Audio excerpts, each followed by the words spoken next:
यो अलि फिट्टे नै क्या धेरै फिट्टे हो धेरै फिट्टे नै यस्तो हुन्छ तत पनि धेरै राखेछ के हो र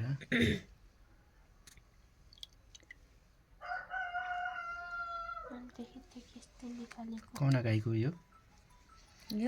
जर्सी गाईको जर्सी गाईको घिउ के हो कति एकचोटिको अँ घिउ खाने मान्छेहरू यता खुसी भएछन् घिउ खाने भएर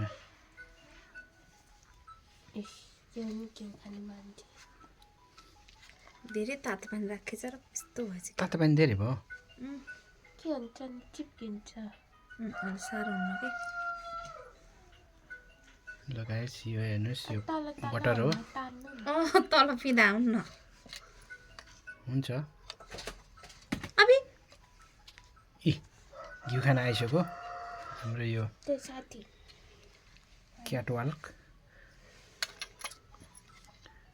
यता हेर के भन्छु त घिउको बारेमा केही भन्दिनँ म कसको लागि बनाउनु लगाएको त यो घिउ मेरो छोरीको र बुढाको लागि बुढा कहाँ हुनुहुन्छ अहिले घरमै घरमै हुनुहुन्छ? बुढा भुइँमा एक टिफिन दहीको यत्रो घिउ लाग्यो त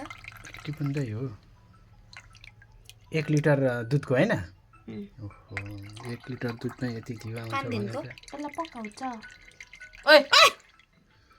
खाना पर्ने रहेछ यसले त साँच्चै यति धेरै आउँछ भने थिएन नि र कति हुन्छ यसको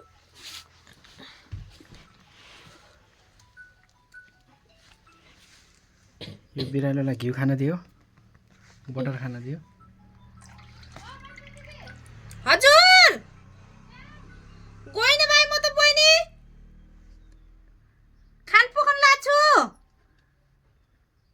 हिँड्नु भयो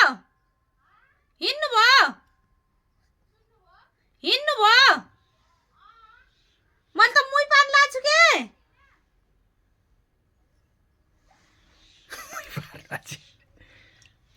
ए चुप उता गेट आउट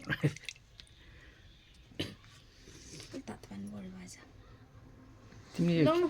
यति घिउ बनाउँदा घिउमा त हात हाल्यो हात धोइ थियो अनि धुन्न नि त हात ए धोएको रहेछ ल ठिक छ अब भयो के के खाने अब घिउ खाने कुरो हुन्छ त्यो कति आउँछ कान्छी यसको